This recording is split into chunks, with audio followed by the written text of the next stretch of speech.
Bonjour à tous et bienvenue dans cette partie de la formation. Tout à l'heure, nous avons implémenté le glisser-déposer. Tout se passait très bien. Vous allez constater que c'est très simple à faire. On n'a pas besoin d'être un génie pour le faire parce que il suffit simplement de connaître comment ces choses-là fonctionnent. Et vous allez voir que c'est quand même assez simple à implémenter. Je vous ai demandé l'opération inverse, c'est-à-dire la possibilité qu'on puisse prendre l'élément du sac et ramener ça en arrière dans la zone de départ. Imaginez peut-être qu'on a ramené par erreur, qu'on puisse revenir sur nos pas. Alors, comment est-ce que nous allons faire pour y arriver? Alors, ce qu'il faut faire ici, alors déjà cet élément qu'on a ici, c'est très bien. Nous allons dire, mais lorsque on commence euh, lorsqu'on va démarrer, il faut faire un drag start là-dessus. Donc, je peux le mettre tout juste sur l'élément que j'ai là. Très bien. Donc, si je reviens ici, quand je démarre ici, le drag start va se faire correctement. Parfait. Maintenant, je vais également mettre ces événements-là qui sont sur le conteneur, qui autorisent d'une part le conteneur à recevoir les éléments avec load drop et puis qui gère l'ajout d'éléments avec on drop. Bref, nous allons prendre ces événements-là et aller les mettre en copie et on va les mettre également sur ce conteneur qu'on a ici. Voilà, je le mets tout juste là. Je pense qu'avec ça, tout devrait se passer correctement. Je viens là, je prends un élément, je ramène ici. Très bien. Je prends le même élément, je ramène là. Et là, je relâche, je vois que tout se passe bien.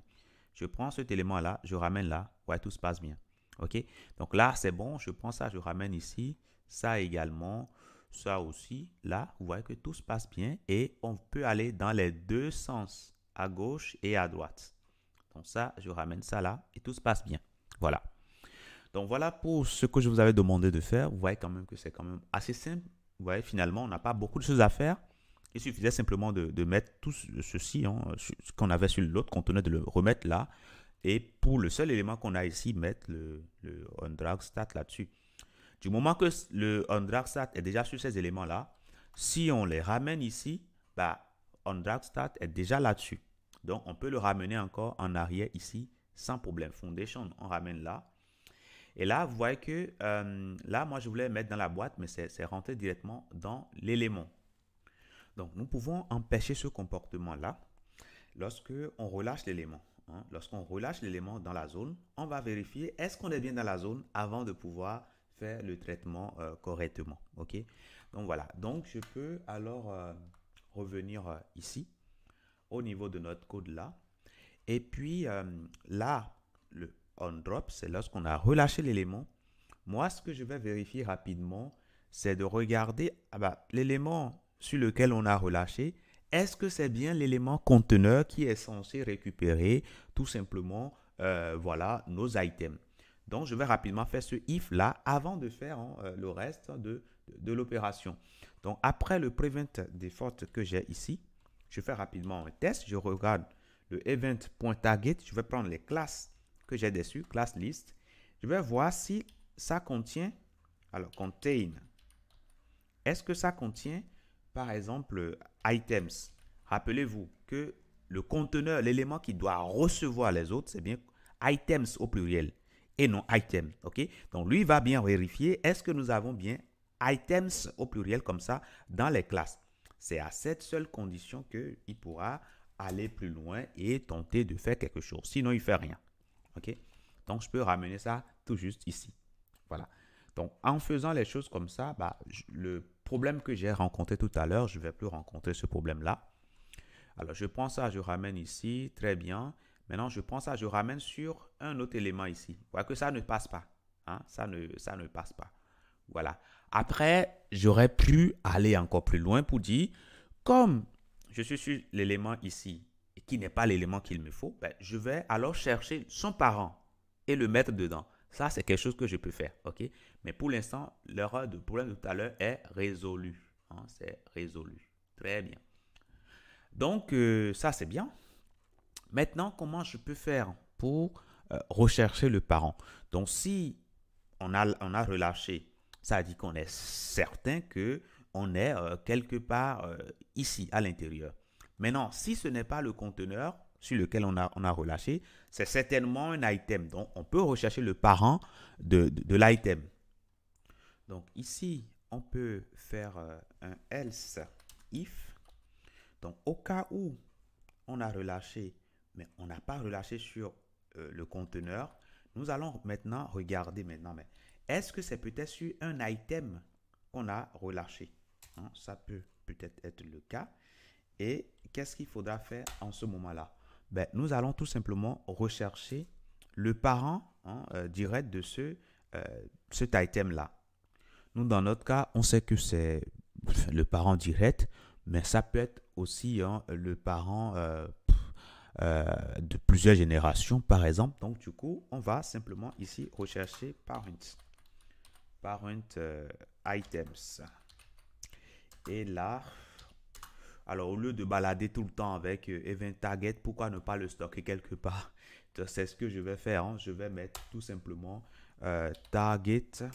Alors const target element qui sera égal à event target. Très bien. Comme ça, j'aurai plus à me promener de cette façon-là. Donc ici, j'aurai event target et là également, là aussi. Très bien. Ça, c'est bien. Donc ici, je prends mon target element et je peux utiliser une méthode closeEst. Voilà. Donc, ça va me permettre de rechercher l'élément qui a la classe items. Voilà, qui est un parent de l'élément sur lequel je suis. Très bien. Cela étant fait, maintenant, je vais regarder si j'arrive à retrouver cela. J'arrive à retrouver le parent. Et si j'arrivais à le retrouver, ça veut dire que je vais pouvoir faire ces opérations que j'ai ici, là, sur le parent. Donc, je peux le mettre juste ici. Sauf que cette fois-ci, c'est sur le parent que je vais faire ce boulot-là. Donc, je formate légèrement et c'est bon. Je reviens encore ici. Je prends, je dépose, je prends, je dépose. Là aussi, je dépose. Là aussi, très bien. Maintenant, si je viens sur un élément, vous êtes d'accord avec moi? Là, c'est un item. Je dépose sur l'item ici. Alors là, qu'est-ce qui se passe? Je dépose sur l'item là. Là, j'ai quand même un petit souci. Alors, je m'attendais à ce que ça le fasse sur le parent. Donc, je vais ici l'afficher. Je fais ici console.log de ça. On va voir ce que ça donne. Pour mieux comprendre, je fais F12 ici. Voilà. Alors, déjà, ça me dit qu'il y a un petit problème au niveau de la ligne 76. Ah oui. Ah oui. Donc, je mets dedans parent item. Voilà. Très bien. Je ramène ça sur un élément. Et là, je vois parent item qui est là. Alors, on va regarder ça de près. Alors, c'est bien cet élément qu'on a ici. C'est très bien. Voilà. Donc, si on a ça, on peut lui ajouter un élément. Très bien. Et là, lorsque on ramène un élément ici, vous voyez que ça nous dit qu'il y a un petit problème à la ligne 78 parce que là, lui ne retrouve pas ceci. Voilà. Donc ça, il faut qu'on récupère cela peut-être en dehors ici. Voilà, on va récupérer ça directement là et pouvoir l'utiliser quel que soit l'emplacement où on va se retrouver, soit dans le if ou bien dans le else if, pour qu'on soit en mesure de l'utiliser. Donc, je prends ça, je ramène ici, très bien. Je ramène ça sur cet élément-là. Et là, vous voyez que c'est bien ajouté. Voilà. Je prends ça, je mets ça sur cet item-là. Et là aussi, c'est bien ajouté. Parfait. Donc, ça, c'est bon. Donc, je peux refermer ici.